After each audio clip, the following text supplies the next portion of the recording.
At the beginning of the movie, two teenage girls, Katie and Becca, are sitting at home watching TV, feeling bored. To pass time, Becca tells Katie a creepy story about a cursed videotape that kills anyone who watches it within 7 days. According to the story, once someone watches the tape, they receive a phone call, and a voice tells them, "You will die in 7 days." Then Kate reveals that she actually watched such a tape a week ago while on a trip with her boyfriend Josh and some friends. They had gone to a cabin in the mountains, and when they played a tape they thought was a football recording, it turned out to be something strange and disturbing. Right after watching it, they received a phone call with the exact same message. Becca doesn't believe her. Katie then suddenly pretends to choke, scaring Becca, but reveals it was just a prank. However, the mood quickly changes when the phone suddenly rings. Katie looks at the clock and sees it's exactly 10 p.m., the same time she got the call before, scaring Katie. The girls finally answer the phone, but it turns out to be Katie's mother, just checking on them. Relieved, Katie goes to the kitchen to talk while Becca heads upstairs. After the call ends, Katie notices the TV in the living room suddenly turns on by itself. Katie switches it off, but it turns back on again. Freaked out, she unplugs it to stop it. When she calls out for Becca, there's no reply. Katie slowly walks upstairs and notices water leaking out from under her bedroom door. As she opens the door, she sees the TV on in her room. She screams in horror and suddenly collapses, dying right there.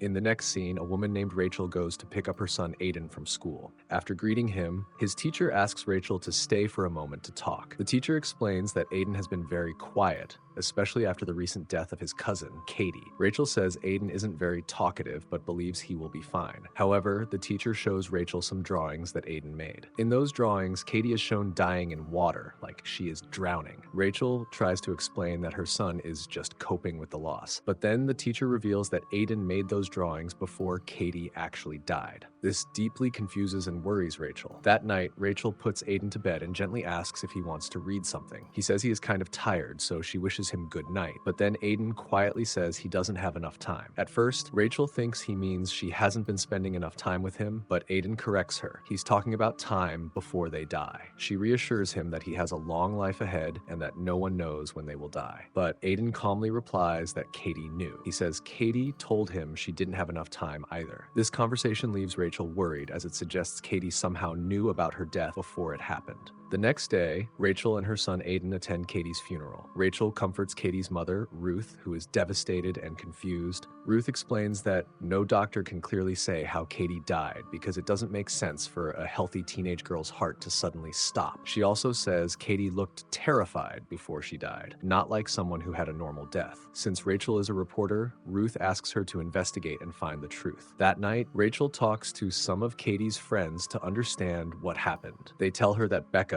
who was with Katie that night, has been admitted to a psychiatric hospital because she was completely traumatized. When Rachel asks more questions, a boy named Kellen mentions a strange videotape that is rumored to kill anyone who watches it. Rachel becomes more curious and asks what was on the tape, but the kids say they haven't seen it themselves. They reveal that Katie heard about it from her boyfriend, Josh. When Rachel asks where Josh is, they tell her something shocking. Josh died on the same night as Katie, and it was said to be suicide. Later, Aiden wanders alone into Katie's bedroom and notices reflections on the TV screen, as if someone is moving behind him, even though no one is there. Soon after, Rachel enters the room and starts looking through Katie's things. She finds a notebook filled with newspaper photos where every face has been scratched out. Also, while searching further, she comes across a receipt for photo prints. The next day, Rachel collects the photos from the shop, which were taken during Katie's trip with her boyfriend Josh and their friends. In one of the pictures, the faces of Katie, Josh, and the others appear strangely blurred, making Rachel even more suspicious. From the photos, she discovers they stayed at a place called Shelter Mountain Inn, specifically cabin number 12. As she investigates further, Rachel learns that the two other friends also died on the same day as Katie and Josh, reportedly in a car accident, while Josh died by suicide. What shocks her the most is that all 4 deaths happened on the exact same day and at the same time, 10 p.m. The next day, Rachel travels to Shelter Mountain Inn to continue her investigation. She shows the innkeeper a photo of Katie and her friends and asks if he remembers them. The innkeeper confirms that they stayed in cabin 12, but mentions they caused several complaints, mainly about the TV not working properly. He also says the reception there is poor, which is why they provide video players with old tapes left behind by previous guests. As Rachel looks around, her attention is drawn to an old, worn-out videotape. Sensing something important, she decides to stay in the same cabin. Pretending she needs rest, she asks for cabin 12. Before leaving, she secretly takes the mysterious tape with her without the innkeeper noticing it.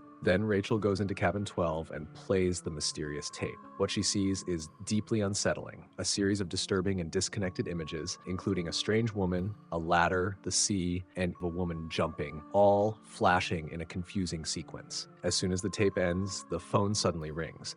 Rachel slowly picks it up, and on the other end, a girl's voice whispers just 2 words, 7 days, scaring Rachel. The next day marks the first day of the curse as Rachel returns home. Soon, her ex-boyfriend Noah, who is also Aiden's father, comes to visit her. Rachel shows him the strange photo where Katie and her friends' faces appear blurred. At first, Noah thinks it's just some kind of visual effect, but Rachel asks him to take her picture. When he does, he's shocked to see that Rachel's image is also coming out blurred. As he scans through more photos she took, all of them appear blurred, just like Katie's. This makes Rachel believe the tape is actually cursed and warns Noah that he shouldn't watch it. However, Noah insists on seeing it. Finally, Rachel gives in and lets him watch the tape. As soon as it ends, the phone rings again, but this time, Rachel refuses to answer it, knowing exactly what it means. Rachel asks Noah if the tape scared him, but he calmly says it didn't. She reminds him that 4 people are dead after watching it, but Noah still refuses to believe the tape is responsible, pointing out that they both watched it and are still fine. Rachel then reveals that the curse takes a full week. Before leaving, Rachel asks Noah to find out where the tape came from and who made it. Noah agrees to help Rachel investigate. He tells her to make him a copy of the tape so he can look into it further. On the second day of the curse, Rachel makes a copy of the mysterious tape at her workplace, but she immediately notices something is wrong. The control track numbers on the copied tape are scrambled and unreadable. When she takes the tape to Noah, he is shocked. He explains that every video normally has a control track which works like a fingerprint to show how and where it was recorded. Without it, the tape shouldn't even display any images, but this one still does, which is impossible. While he continues analyzing, his assistant Beth walks in, and Noah casually introduces Rachel's investigation as just a prank video and asks Beth to take a look at the tape. This makes Rachel uncomfortable, so she quickly grabs the tape and says she has to leave. Noah questions why she doesn't want Beth to see it, especially when she had no issue showing it to him. Rachel admits that she already warned him before watching the tape. Rachel is frustrated because he isn't taking the danger seriously, while Noah thinks it's just a rumor. This creates tension between them, and Rachel leaves. On the third day of the curse, Rachel visits Becca in a psychiatric hospital to learn what happened to Katie. Rachel asks if Katie told her about the videotape and how Katie died, but Becca reveals that Rachel will soon discover the truth herself. 4 days, reminding Rachel that time is running out. In the next scene, Rachel develops the images from the cursed tape and carefully studies them. She notices a lighthouse appearing in the footage. On the 4th day of the curse, Rachel visits the library and searches for the lighthouse, eventually finding that it is located on Moesco Island. While researching the island, she comes across a photo of a woman who looks exactly like the one seen in the tape. The woman is identified as Samara Morgan, a well-known horse rider who lived on Moesco Island with her husband Richard Morgan. Rachel learns about a strange incident where Anna's horses suddenly went mad and ran into the sea and drowned for no clear reason. It is also revealed that Anna later died by suicide after jumping from a cliff, reportedly because she was suffering from disturbing hallucinations and had been treated at a psychiatric hospital multiple times. As Rachel digs deeper, she finds out that Richard Morgan is still alive and living on the island. On the 5th day of the curse, Noah suddenly notices that his face appears blurred on a store CCTV monitor. Realizing that the same thing happened to Rachel, he becomes terrified that he is now affected by the curse and quickly runs out of the store. That night, Rachel calls Katie's mother, Ruth, and asks her to look after Aiden while she plans to travel to Moesco Island for a couple of days to continue her investigation. But soon after the call, Rachel suddenly feels like something is stuck in her throat. She starts choking, and to her shock, a long cable comes out, leaving her confused and terrified. Then Rachel goes to Aiden's room to check on her son, but suddenly sees a pale girl with long black hair in a white dress sitting there. The girl grabs Rachel's hand tightly, but it turns out to be a nightmare. When Rachel wakes up, she is shaken to find real bruised hand marks on her arm where the ghostly figure had held her. Later, Rachel hears a noise and goes to check, only to realize that Aiden has watched the cursed copied tape. Terrified, she quickly turns off the TV and panics, asking him why he did it, while Aiden calmly says he couldn't sleep. Suddenly, the phone rings, and Rachel, knowing what it means, frantically disconnects it, but it rings again. When she finally answers, she screams. begging whoever it is to leave her son alone, only to realize it's Noah on the line. Crying, Rachel tells Noah that their son has watched the tape. On the 6th day of the curse, Rachel takes Aiden to Ruth's house to keep him safe. Then Rachel and Noah head toward the harbor and talk about Anna Morgan. Rachel explains how Anna ended up alone in a psychiatric hospital and believes the mystery is connected to the horses. Rachel tells Noah that she has only 1 day left before the curse kills her, so she tells Noah they must split up. She will go to Moscow Island to meet Anna's husband, Richard Morgan, while Noah goes to the hospital to find more information about Anna. Before they separate, Noah gives Rachel a drawing made by Aiden. While traveling on the ferry, Rachel reads old newspaper articles about Anna and Moscow Island. During her research, she discovers that Anna once had a daughter, which surprises Rachel. Later, Rachel walks around the ferry and suddenly locks eyes with a horse on board. The animal becomes aggressive, breaks free from its restraints, and runs wildly across the deck.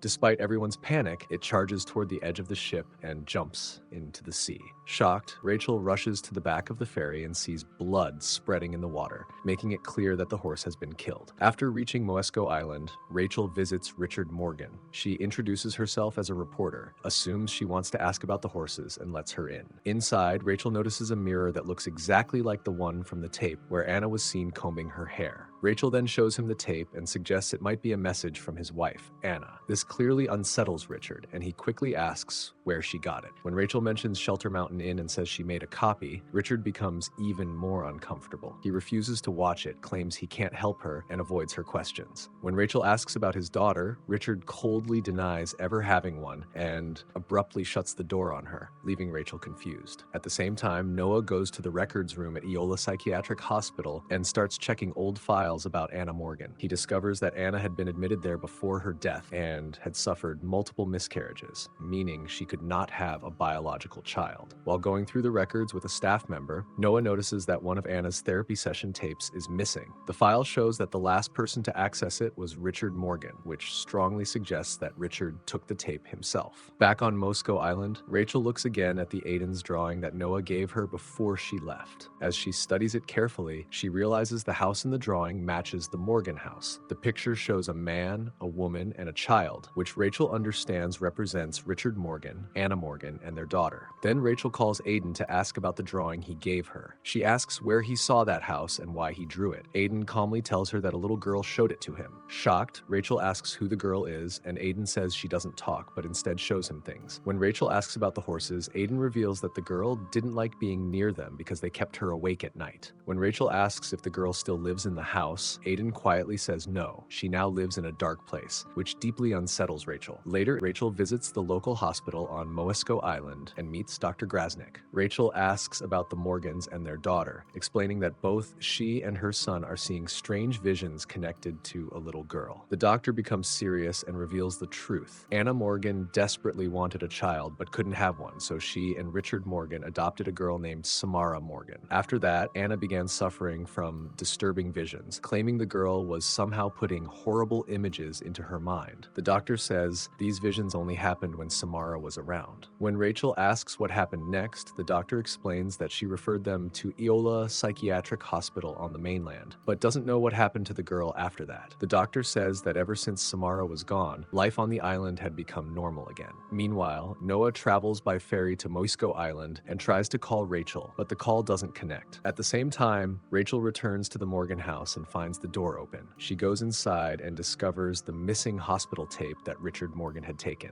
When she plays it, she sees a disturbing therapy session of Samara Morgan, where she reveals she never sleeps and has the ability to create terrifying visions in people's minds, slowly driving them insane. She says she loves her mother, but her father only cared about the horses and wanted her gone. Most frightening of all, Samara admits she cannot stop hurting others. Suddenly, Richard finds Rachel in the house and becomes aggressive. He removes the TV and goes into the bathroom. Rachel follows him and confronts him, accusing him of killing Samara, but Richard reveals that the whispers and visions never stop, and that Samara's power kept affecting everyone, even the animals. Realizing the horror will never end, he decides to end his life by electrocuting himself in the bathtub. Rachel desperately tries to stop him, but it's too late. He dies in front of her. Rachel is left screaming in shock, just as Noah arrives and calms her down. After that, Rachel remembers what Aiden said, that the girl hates the barn, so so Rachel and Noah go to the barn. There, Rachel realizes that Richard kept Samara locked inside the barn all alone because Anna was going insane because of the visions, so Richard blamed the child and locked Samara away. While searching the place, Noah notices something hidden behind the wallpaper. When they tear it off, they find a strange tree image carved or burned into the wall. Rachel suddenly recognizes that the tree is from Shelter Mountain. On the 7th day of the curse, Noah and Rachel rushes to Shelter Mountain Inn and book the cabin 12. Rachel realizes something important. She remembers the sunlight through the trees at sunset, the exact moment she watched the tape a week ago. This makes her understand that time is up for her. She begs him to help Aiden instead, saying he must use whatever time is left to save him. Noah refuses to give up and insists they will figure it out together. He believes there must be a reason they came back to this cabin.